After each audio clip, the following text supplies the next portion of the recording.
আমার মা বলেছে ধৈর্য ধরো, ধৈর্য ধরো, কিন্তু আমি ততক্ষণে এত ফার্স্টেড হচ্ছি, মানুষের এত কিছু শুনছি, কিন্তু নিজের ভুলটা কোথায়, ইন্ডাস্ট্রিতে বন্ধু ভাই শেষ করে একটু, নিজের ভুলটা কোথায় সেটা না আমি ততক্ষণ পর্যন্ত খুঁজে বের করছিলাম না।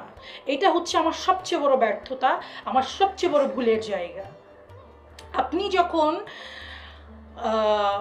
কাজ খোঁজার চাইতে নিজেকে ইমপ্রুভ করা নিয়ে ব্যস্ত থাকবেন, আপনি আপনি মেন্টাল প্রেশার আপনি পড়বেন না। কেন পড়বেন না? ধরো আমি তখন যদি নানান মানুষের কাছে না গিয়ে এসব কথা না শুনে আমি যদি নিজের উপর সময় ইনভেস্ট করে নিজের ভুলটা কোথায়, কেন ফিল্ম দুইটা করে আমার কিছু হইল না, এইগুলো যদি আমি ভেবে আমার ভুলটা আমি বের করতাম, তাহলে হয়তো আমার অন্য কিছু হইতে পারতো, কিন্তু সেটা আমি করিনি।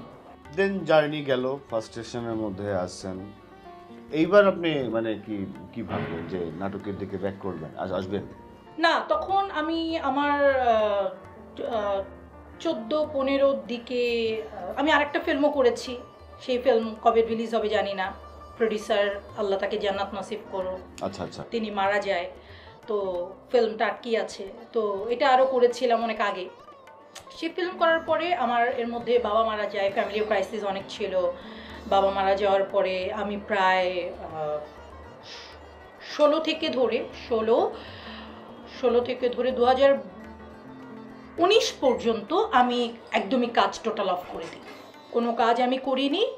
আমি আমার ফ্যামিলিকে সাপোর্ট দেওয়ার ট্রাই করেছি, ফ্যামিলির পাশে ছিলাম, ফ্যামিলিকে নিয়ে চিন্তা করেছি, বাইরের কোনো কাজকর্ম আমার করা হয়নি। ওই এখন যে ধরেন আপনার পাইপলাইনে যে সিনেমাটা তো রিলিজ পায়নি, একটা টাইমিং চলে গেছে অলরেডি, এই প্রজেক্টটা কেমন, কি মনে হয় যে এখন রিলিজ পাইলে ওটা কোনো ওয়ার্কআউট করবে? একদমই ওয়ার্কআউট করবে না। দেন আপনি কি নাটকের কাজ তখন ভাবলেন যে আমি আর সিনেমাটা না, তখন সিনেমার জন্য তো টুকটাক তখনও ট্রাই করেছি, নাটকে আসার আগে ট্রাই করেছি, কিন্তু হয়ে ওঠে নাই।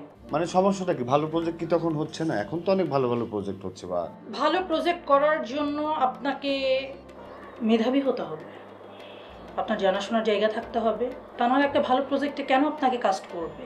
মানে আপনার নিজের খামতির জায়গা থেকে অবশ্যই তখন আমার feel খামতি হলো। ছিল তখন। আমি তখন অ্যাক্টিং সম্পর্কে জানতাম না, আমার অ্যাক্টিং সম্পর্কে যে কাজটা করতে চাই সেটা সম্পর্কে আমি একদমই জানি না, আমার কোনো অভিজ্ঞতা নাই। ভালো প্রজেক্টের জন্য যদি আমি দৌড়াইও, 10টা ডিরেক্টরের কাছে যদি আমি যাইও, তাতে কি লাভ হবে? তারা আমাকে কেন নিবে? বুঝতে পারছি। তারা তাদের কাজে অবশ্যই দক্ষ একজন অভিনেত্রীকে নিবে, তাই না?